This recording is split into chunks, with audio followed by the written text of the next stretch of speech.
What's up, guys? Welcome back. It all comes down to East Lake. 30 guys battling for an $18 million first prize payout. Scotty Scheffler at the top of the board, everybody else chasing him. We're going to break it all down for you here today. But first, of course, let's hit the music.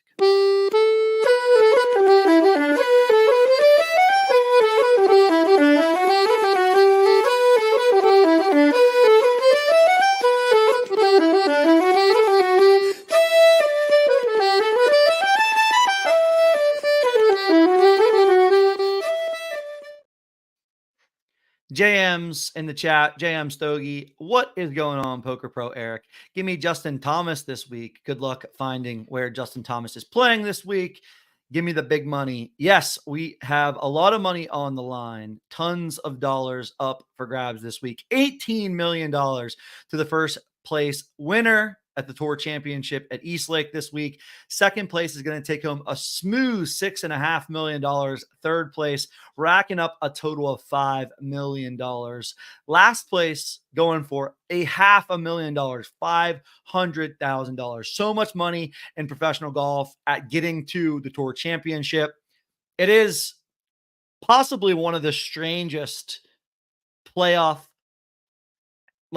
overall contest setups that we could have in any sort of professional sport. I can't think of any other professional sport that gives as much of an advantage to the guys at the top of the leaderboard prior to the championship event. But that's how we do it in golf. That's how the PGA Tour does it. And quite frankly, and maybe a little bit of a hot take from me, it's not a horrific format, in my opinion.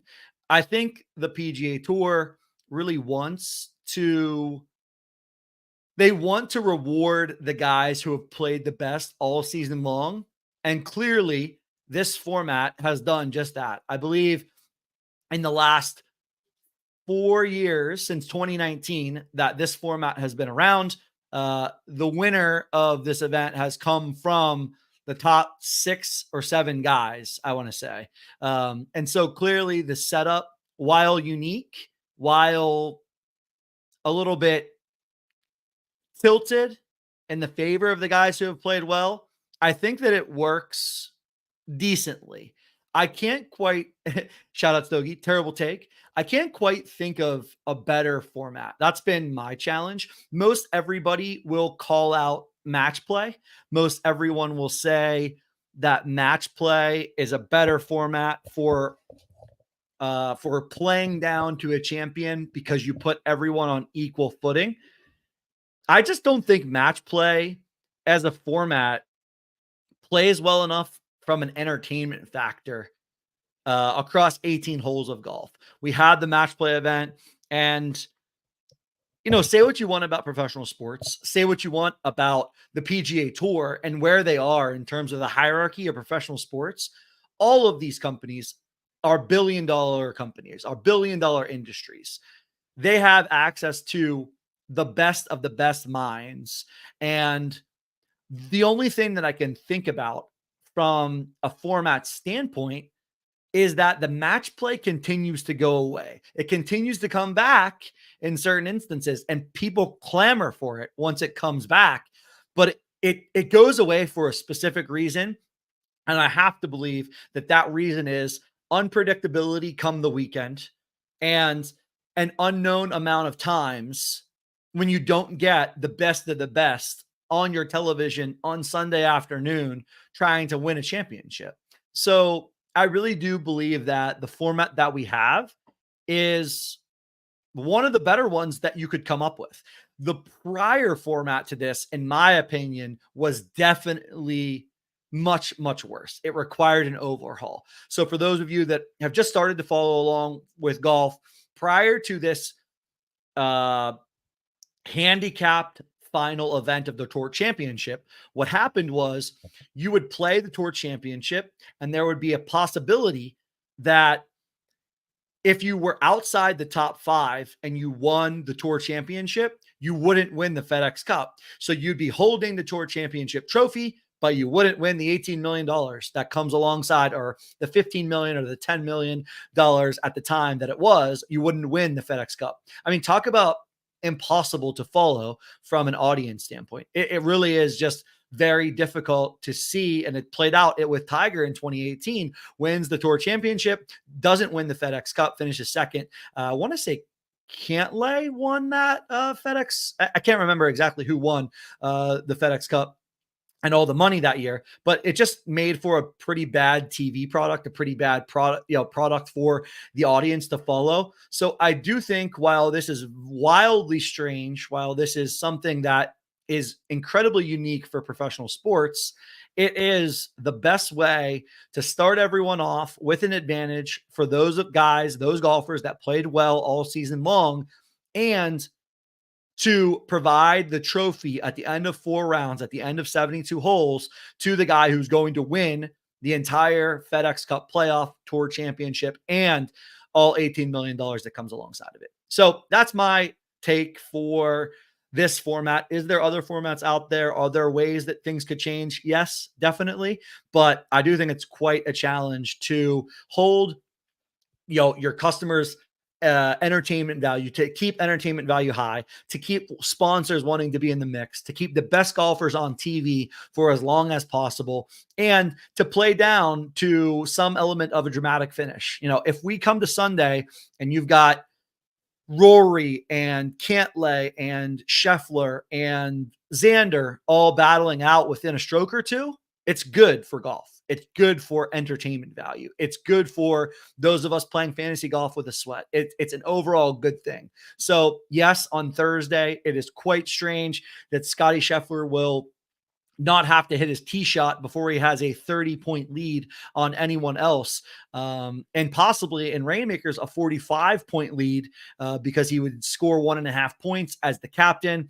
You get 30 points for the win. The 1.5 takes it to 45. So yes, 20% of lineups, sorry, not 20%, probably 8% of lineups, 9% of lineups, 10 start out with 45 points, Scotty Scheffler as captain, and other golfers that are going to have points as well. Victor Hovland, going to be starting 2 shots behind Scotty.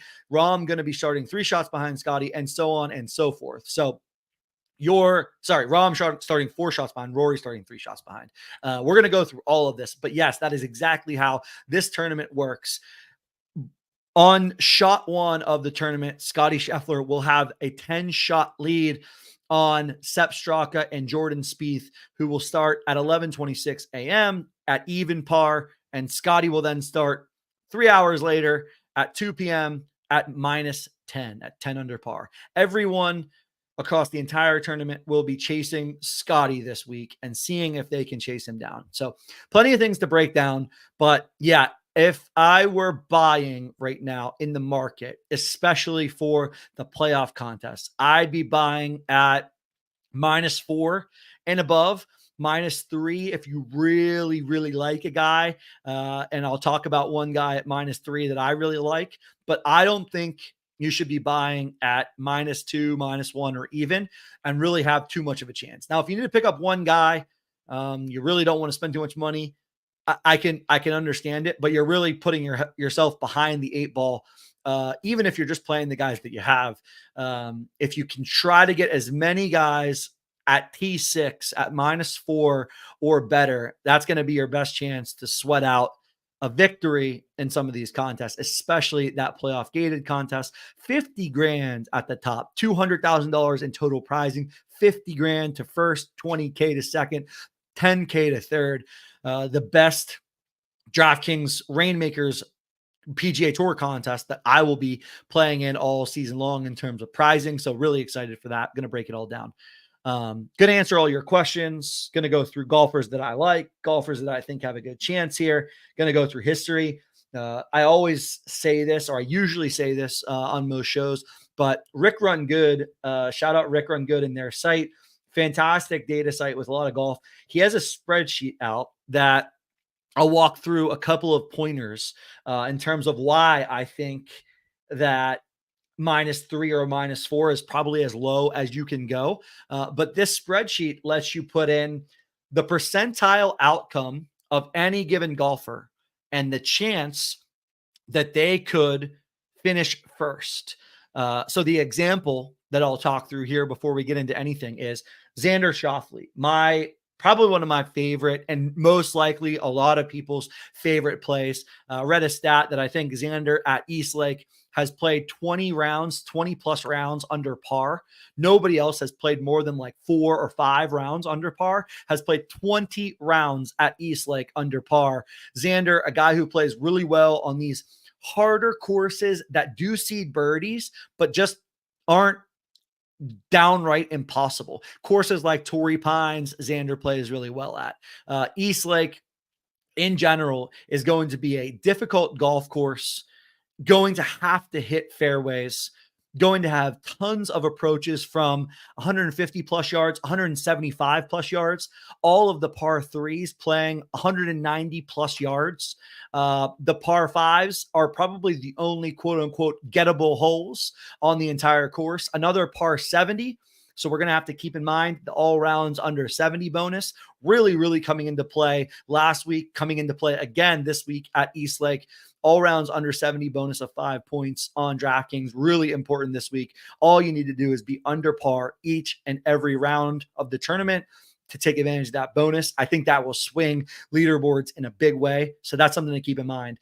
But the math behind this, and if you guys know, if you don't know, now you know, I'm telling you right now, not the math guru that so many people seemingly in fantasy sports don't claim to be a math guru. So I've left the math up to some other guys, some people that are deep into the weeds. And Rick Rungood is probably, in my opinion, dollar for dollar, one of the best data guys in golf in general. His site is all about data. Everything is about data. So I took a look at this spreadsheet that he has. If Scotty simply shoots 50%, a 50 percentile outcome for Scotty, it is very difficult for others to catch him. And of course, the further are you up the leaderboard, the better off of a chance that you have to catch him. So an example is if Scotty plays at a 50% outcome and Rory plays at a 55% outcome, Rory wins. Rory will chase him down. Now, if I go down to Xander Schauffele at -3, Xander needs to play at an 83% outcome, a top 17% outcome, in order to chase down Scotty to win. And what that means in terms of strokes gained gross is that he gains 16 strokes to the field. Now, can he gain 16 strokes to the field? Yes. But will Scotty produce a 50% outcome? Will he only gain 16 strokes on the field? And if you believe that to be true, that is what Xander needs. Xander needs a mediocre outcome from Scotty and has to play a top 15% outcome for himself in order to chase him down. And that also means everybody between Xander and Scotty also have roughly a 50 percentile outcome. So, I think when you run the numbers like that, when you look at the numbers like that, guys at the bottom of the list, as much as I love Emiliano Grillo, you guys know, as much as I think Sam Burns is interesting, as much as I think Tyrrell Hatton has played some of the best golf across of anybody all PGA Tour season long, it's just really difficult to win from that even par position. Now, can they still score a ton of fantasy points? Yes. Can they still run up the leaderboard and catch winning points? Yes, they absolutely can.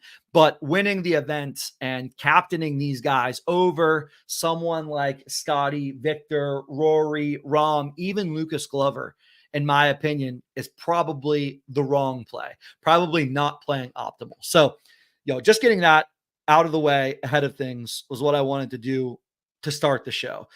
If you're putting a lineup together, if you're looking to make some purchases, and shout out D Verdict, shout out Glib, shout out other guys in the Discord who have been trying to understand, hey, there's only going to be 2,000 entries in this. And at 2,000 entries, you don't need, a massive score to win money.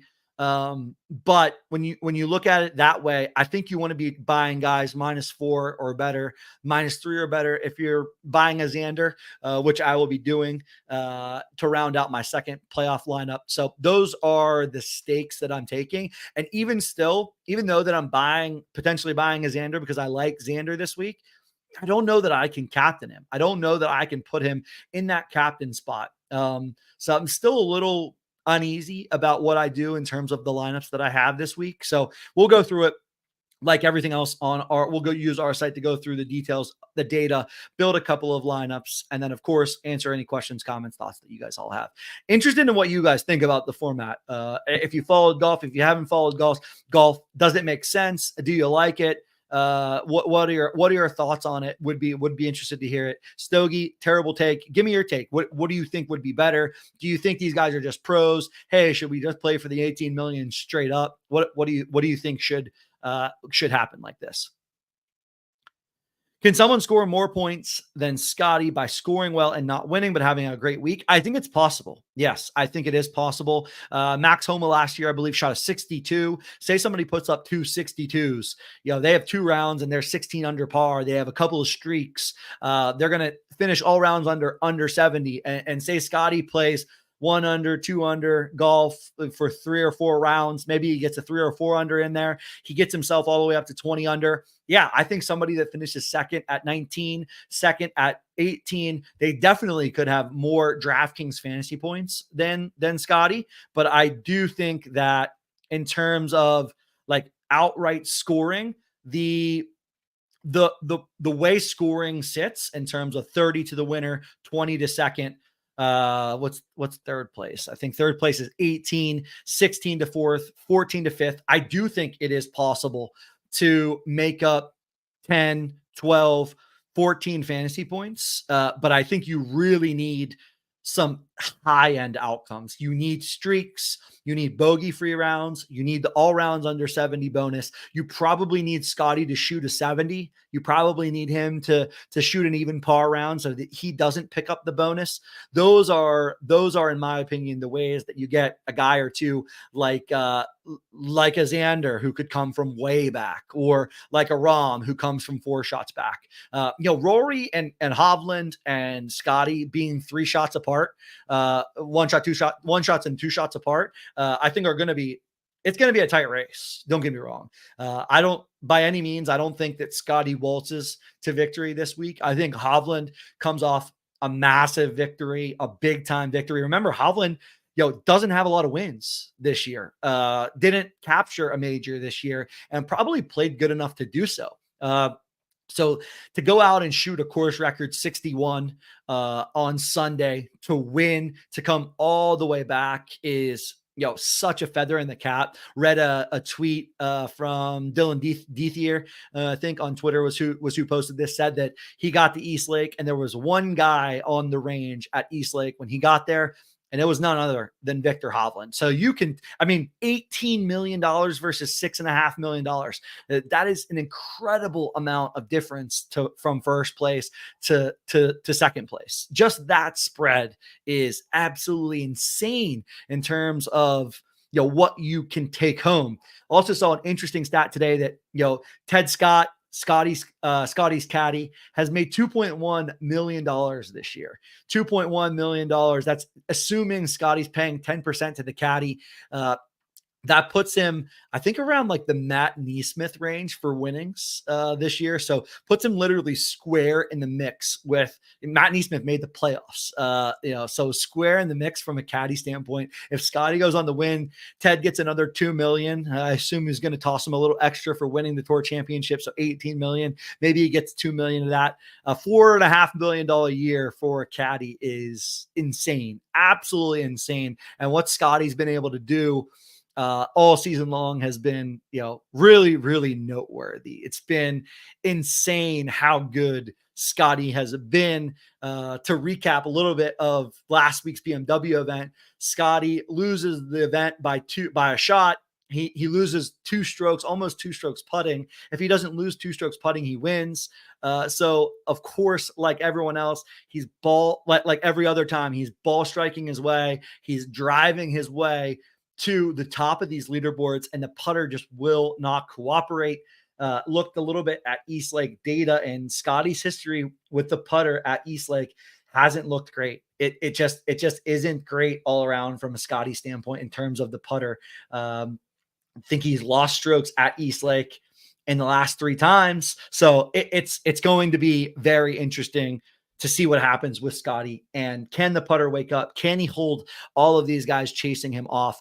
Somebody like Rory, I feel like as a chaser is such a good golfer. Just someone who knows I need to put up a number. When Rory, to me, needs to protect the lead, I feel like he's worse. When he needs to go out there and go get it and post low numbers, I think he's in a much, much better position. So to me, being 3 shots back, I could see Rory tighten the gap to 1 after round 1. I could see him taking the lead potentially into the weekend. And then it'll be very interesting to see what happens. But in my opinion, plenty of room for guys like Rory, Rahm, Victor, even guys like Cantlay, Harman. We're going to cover Harman. Harman's sneaky this week. A lot of guys around the industry talking about Harman. And I think that's because driving accuracy. I think that's because Brian Harman has proven all season long pretty much that not only can he hit it pretty far, but he's still one of the most accurate drivers of the golf ball,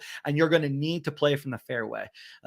Shout out Andy Lack, writes an article for every course every week, breaking down the architect, breaking down quotes from past guys, and he quoted 8 golfers, tour championship winners. All of them played Eastlake, and all of them have a quote from the media that says, you absolutely must drive the golf ball in the fairway. You cannot score from the Bermuda rough. You have no idea what your lies are going to be like. It's just difficult to get the ball on the green when you're in the rough.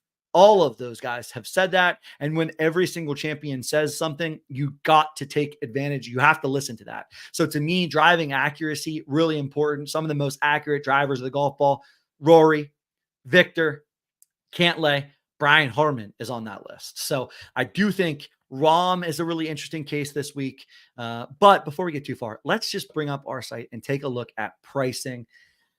Let me share my screen here and take a look at pricing while we can. Okay.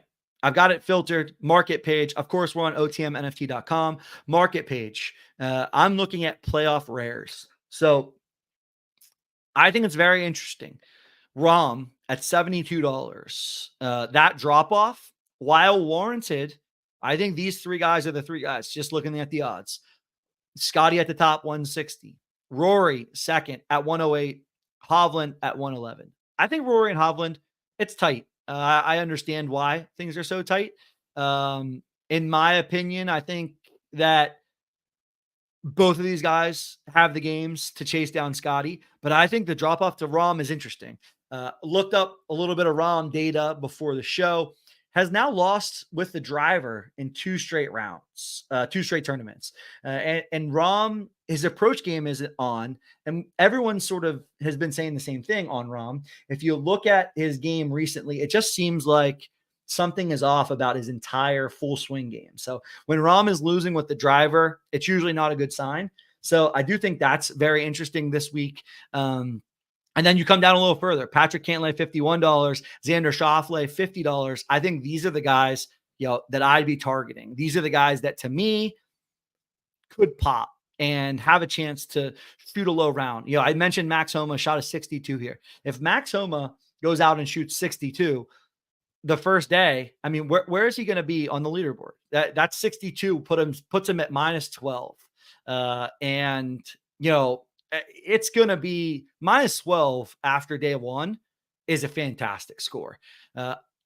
Almost everybody, except for maybe Scotty, and honestly, probably Scotty too, almost everybody would take 12 under after day 2 because you're squarely in the mix. You have 3 rounds to chase, and you're just going to be, really, really, really dialed at that point in time. So, if some of these guys go out on Thursday that are -4, -3, somehow put up a 62, 63, we're going to see a flip leaderboard pretty quickly, in my opinion. So it'll be very interesting to see what happens. But like I said, if you look at that pricing, this drop off is where I'd be looking. If you already have a Scotty or a Rory or a Victor, fantastic. You're plugging those guys in. As you guys can see, I own none of these guys at the top. So my dilemma the entire time has been, do you need Scotty, Rory, or Hovland to win?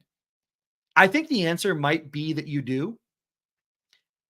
but I'm just not sure that I'm willing to then invest a little bit more money at $160, because if you're going to invest 111, don't you just invest 50 more for Scotty? So these are the things that I've gone on to play on in my head. To me, I think it's better to spend 50 on a Xander and try to hit a crazy outcome than trying to go up to a Scotty who's going to be mega owned. All three of these guys are going to be mega owned. And I know there's a question out there already from Glib who said, can you just play the top 5 guys? Can you play Scotty, Rory, Hovland, Rahm, Cantlay? I think you can, but you better have some low serials, man. Because I think if you pulled Scotty and a Rory, or a Scotty and a Hovland, if you're some of these guys that bought 10, 20, 30 playoff packs, I think you can put together a top line that's going to be duplicated in this contest. It is certainly going to come down to serials if you play the top 5. We've seen it play out time and time again over the course of the season. If you just play the straight up 5 guys with the best odds, you're probably going to be duped. And when you're duped, now you're playing a serial game. You know, I'm personally just not in the serial game. I don't want to play that game. I'd much rather, if I were playing the top 5 guys, which you guys can see here that I'm not, but if I were playing the top 5 guys, I had the chance to play the top 5 guys, I'd play Scotty, Rory, Hovland, and probably go down to Xander, Homa, Glover, Harman at spot 4 and 5, and just get different that way. I would try to go for one or two golfers that, can set themselves apart. I think a Patrick Cantlay is a great candidate for this. We look at where Cantlay is at. He's -4, right in that range that he's going to need to play 4 great rounds to chase down Scotty. But can he do it? Absolutely. He's done it before. We talked about Cantlay's playoff performances. He's played great the last couple of weeks. So to me, I really think Cantlay is probably the guy. And again, it just comes down to me not wanting to play the serial game. I'd rather root on a Cantlay. I'd rather root on even a Russell Henley, a Wyndham Clark. Nobody's talking about Wyndham Clark. And yes, Wyndham Clark hasn't been great, but Wyndham Clark, US Open winner, Brian Harman, the Open winner. Like, these guys absolutely can play 4 very good rounds on a difficult golf course. East Lake is a difficult golf course. It isn't impossible, but it is certainly not, in my opinion, it certainly will not play like a birdie fest. And that's the reason why East Lake, over the course of the last 4 years, the winner has come from the top 3 or 4 guys. Because it is hard to chase down these guys that start the tournament at -10. You aren't going to put up multiple 61s or 62s, even on a par 70 golf course. It's going to be very difficult. I think the par 5s, again, are the only birdieable holes. And after that, you're really going to have to drive it well. You're really going to have to hit long irons well. And of course, as always, you're going to need to putt it well. So to chase down someone like Scotty, you're going to need to have all facets of your game if you're Lucas, Glover, and below, if you're -5 and below. Pretty much all season long, if you gave Scotty a shot or 2 advantage, he probably would have 3 or 4 more wins that I can count off just off the top of my head, where he finished 2nd or 3rd and, lost by a shot or lost by 2 shots. If you give Scotty a shot or 2, the way he's playing, the way he's ball striking, everything about his game, you need his putter to be absolutely ice cold in order to overcome a two shot advantage. So we will see what happens, but that is my take. So again, coming back to my decisions, just to kind of play it out live for you guys, I think I was happy enough with my first line, and I'll just go to lineup builder here. Actually, I think I have it here. First line that I built, and here we go. You can see my decision was Rahm or Harman as captain. I really like Brian Harman these days. Think he's played really well. Think he's got a comfortability about his game. Trying not to let the odds dictate too much here. Yes, Rahm +800 could win, but Rahm, again, just hasn't been great. Just has been a little off. And I know in Discord, I said, hey, if everyone's fading Rahm, I'm just going to captain Rahm. And I think that's still in the realm of possibility for me, but I'm not quite sure everyone's fading Rahm, I guess is what I would think. I come here and I look at the odds board And, Rahm 8-1. There's only 2 guys in front of him. Scotty and Victor both really expensive. Rahm now only $70. Great golfer. I think there's more people that are going to say, "Oh, just captain Rahm." Like, why not? It just makes a ton of sense in my opinion. So I don't know where I'm going to go, but thought about this for a while, and I think I am going to land on Brian Harman just in both captain spots. And as you guys can see, for Elite, this was actually a great question from Glib that I thought a lot about. Can you win the Elite gated contest with Tony Finau and Emiliano Grillo in your lineups? Tony Finau, sorry, I'm just going to pull this over here so I can have more access to exactly where people are. Tony Finau, I believe, is going to start at 2 under. Is that right? Yes. Tony Finau, T16, 2 under. Emiliano Grillo, going to start at even par. Now, I have an Adam Schenk that's going to start at 1 under par. So the question is, like, should I Adam Schenk or Emiliano Grillo? I think Tony Finau is locked in because at 2 under par, just 2 shots more than Grillo and 1 shot more than Schenk, and elite player. And yes, we've talked about Tony for weeks on end now about him not being great. And I think it'll be a struggle, but it is the collection that I have. It is the decisions that I'm making with my own collection, because that's where I am right now with Reignmakers. I'm trying to put and get the most use out of the cards that I own. And yes, try to hunt down the top prizes. But I think it's a great point that Tony Finau and Emiliano Grillo in this top line, even with Scheffler, Rahm, Harman, probably going to be really hard to win. Probably need an incredibly high percent, small percent outcome from guys like Tony and Grillo to run up the boards and to win, especially when you can just stack up the 5 guys at the top and have 6, 7, 8 shots on Tony and Grillo combined. So I think it is going to be really difficult to run down in those contests. And I think if you can put together a lineup that is -4 or above, guys that are all T16 or above, T6 or above, -4 or above, I think those are the guys I'd be targeting, those 10 guys. And when it comes down to it, if you need to sneak in a last golfer that's -3, someone like Fleetwood, Henley, Xander, I think those guys can work, but I'm not sure that I'd be dipping down to Tom Kim, Sanjay M, Tony Finau, Corey Connors, Siwoo Kim. I just think they're too far back. Just think they're too far back. Yes, if you have them in your portfolio, jam them in there. Yes, you could get a crazy outcome. Yes, Siwoo can go nuts and shoot 61 on Thursday, and then all of a sudden be 10 under and have a chance to win. Certainly, but shooting a 61 isn't going to come around every day. But these are the 30 best golfers in the field all season long. So if anybody can do it this year, it's going to be one of these guys. So that's where I'm at on the couple of lineups that I wanted to share for you this week. So my top line in Elite, Harman, Finau, Grillo, Scheffler, Rahm, just going to bank on these 2 cards. And then my 2 captains, my 2 playoff lineups, Harman, Homa, Fitzpatrick, Glover, Rahm. To me, a lineup like this certainly could run up. If we get a mediocre outcome from Scotty and a top outcome from these other golfers, I think it's possible. When you come down to the second lineup, it is just very difficult. So this is where I'm plugging in a Harris English here because I haven't bought the Xander. So the question here is kind of like, what am I doing with Xander? Where do I plug in a Xander Schauffele? Because I really like Xander this week. I have no Xander rare. So I know a couple of people have made this comment as well. You can use these playoff cards going forward, the rest of the events, and then in the next year. Of course, going to be smaller prize pools. So I've got a good bit of rare golfers in my collection, in my portfolio. I have absolutely no Xander Schauffele at rare. I have a Xander Schauffele core, but no Xander Schauffele rare. So to me, gonna just round out with Xander Schauffele. The question becomes, where am I going to play him? And that's where this Harman, Rahm, Xander conversation gets even more interesting. Interested in what you guys think.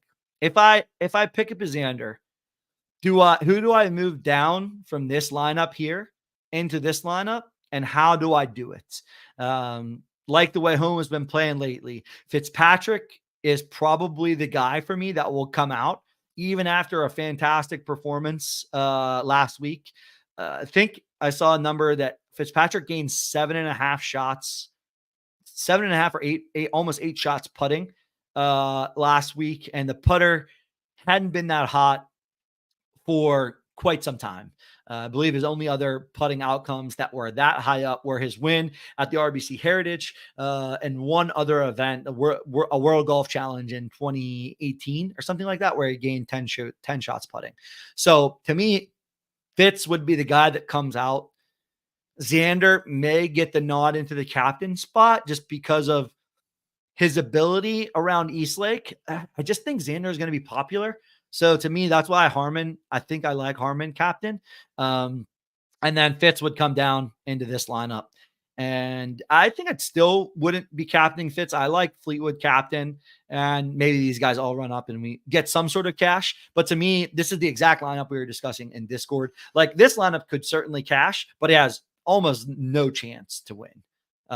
Would need a top 1% outcome across 3 golfers in order to win. Just not going to happen, but it could absolutely cash for a solid amount of money in the gated contest. So if you take a look at the breakdown for the gated contests, the payout structure pays up all the way to 1,031 places, $75, $100 all the way up to 202nd. So you're going to need to jump up into the top 100 to make $150 here. And to me, again, Scotty Scheffler, $160. You need a top outcome in order to pay off just that Scheffler card if you're purchasing that. But Scheffler unlocks a $50,000 payout. Rory unlocks a $50,000 payout. Hovland unlocks the $50,000 payout. So to me, those are the decisions to make. Just not sure I have the group of golfers alongside those guys to really run up at high ownership. So gonna hope for a couple of middling outcomes at the top, and then somebody like a Xander Schauffele, like a Max Homa, like a Brian Harman sneaks up, finds their way into the top group or the top couple of groups come Sunday, and puts forward a Victor Hovland like 61 for a chance to run down a 50K prize. So that's been my approach. Interested in what you guys think. Hit me in the Discord with questions, comments, or thoughts. If you notice, tons of a lot less lineups, as we always have talked about for weeks in the Tour Championship, only 30 golfers. So if I look here, 666, that's it. Okay, 667. I'm glad that went to 667. 667 in the elite gated pays out $400 all the way down to 457 lineups. So I expect this to get to 1,500 or so, maybe 2,000 by the time Thursday comes around. I don't know exactly how many were in last week, but I know it was over 2,000, I believe. So it'll be interesting to see the number of lineups in these gated contests as well. We'll be keeping an eye on that. So as you guys put your lineups together, make sure we're taking a look at ceiling, what kind of lineup we're putting in, and then how you're building your teams. Because I'd say this is the only week where you could question, do I play up my best rares? I did question that for my group of rares that I have. So if you just look outside of the playoff gateds, I've got a Scheffler, a Rahm, a Hovland, a Cantlay, a Homa. So I could build a nice rare team. I could build a solid rare team. And I've definitely thought about that element, given the fact that I'm playing a Finau and a Grillo in this elite lineup. So I do think that's a decision, that another Reignmakers decision that you have to make this week. For me, not fully decided because my lineups aren't in yet, but I would have to really take a look at serial. I would have to really take a look at where I'd be getting different in that 5th golfer spot. I think, quite frankly, you guys would probably be all over this, but if I were going to do that, I would probably move my Harman, my playoff Harman, into a lineup like that, and just not play Harman in the playoff and in the top playoff lineup, because I know this lineup's going to be pretty much dying anyways, or pretty much dead. So I'd probably play like a Harman in that top rare spot. I really like Harman this week. One of my favorite plays of the week. One of the only guys that I think that alongside Xander and maybe one other guy, Max Homa possibly, that can run up on the weekend and can give Scheffler a scare. So that is the Reignmakers decisions for me this week. Should be 3 of 5 lineups. Should be 3 out of 5 lineups of last week for GTD. Oh, should be 3/5 lineups of last week for guarantee. Yeah, agreed. Just based on number of guys. For last week, there was 50 golfers, so you just figure it should be 3/5 of that possibility. I think that's probably right. I'm always sort of hesitant to just do the straight up math, but I think that's probably pretty right. The question comes down to like if you only had somebody, a couple of guys in my portfolio at Elite that played last week, like Hideki, Poston, like maybe you only had one or two of these guys this week, and now you're only left with like maybe you have a Harmon and a Finau, and you don't have a third elite golfer. So no, maybe you just can't use those two. Maybe you're like, I'm not buying anymore. I definitely think there's an element of people just not buying. I do think prices are probably palatable enough. Let's go to the players page. As always, players page on our site, otmnft.com, will show you low asset cross tier. So if you came down, you're still able to pick up a guy for $30. But again, with the way the shotgun or the whatever you want to call it, the flighted start is, like, are you buying Siwoo for $26 at Elite? I mean, it's really hard to win if you're buying Siwoo. I mean, you're definitely not buying a Tyrrell Hatton, in my opinion, at $59. It's simply too pricey. You would just pivot to Siwoo or Corey Connors or Keegan Bradley. It's simply just too expensive for Tyrrell Hatton. I understand the price. The other element is, can you put some offers in?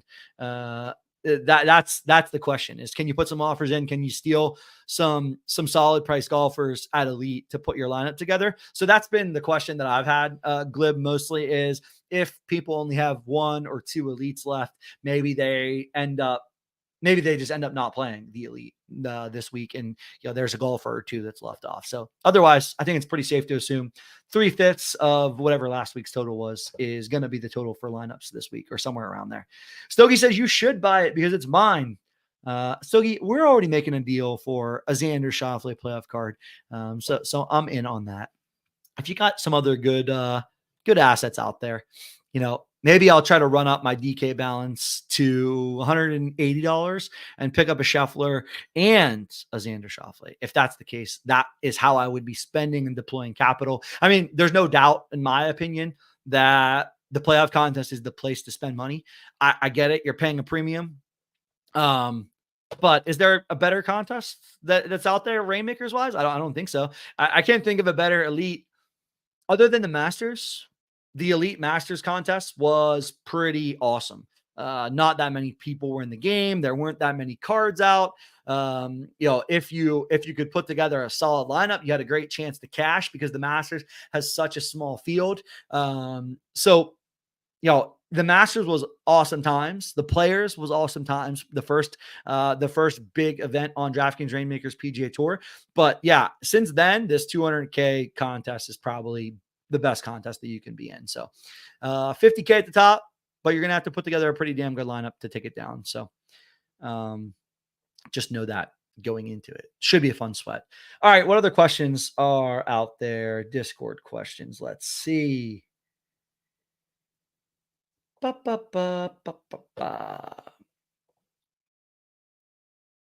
Oh, shout out my man D Verdict. Every winner of the Tour Champ from CBS Sports, every winner of the Tour Championship in this current format, which has been since 2019, has started 4 under or better. 2 of the eventual winners have started at 10 under. So 50% of the people. It is unlikely that anyone outside of the top 10 will win this tournament and the $18 million first prize. Yes, I think you can use the words unlikely. I do think that's the case. What else do we got? What other questions we got? Giant Hammer, we were kind of talking through the actual format. Yes, all of the FedEx Cup playoff points that the players were playing for all season long have been transferred, have been whatever you want to call it, morphed into what is their starting position on the leaderboard. So it is, Scotty's lead in points. I think it was like 3,000 plus points.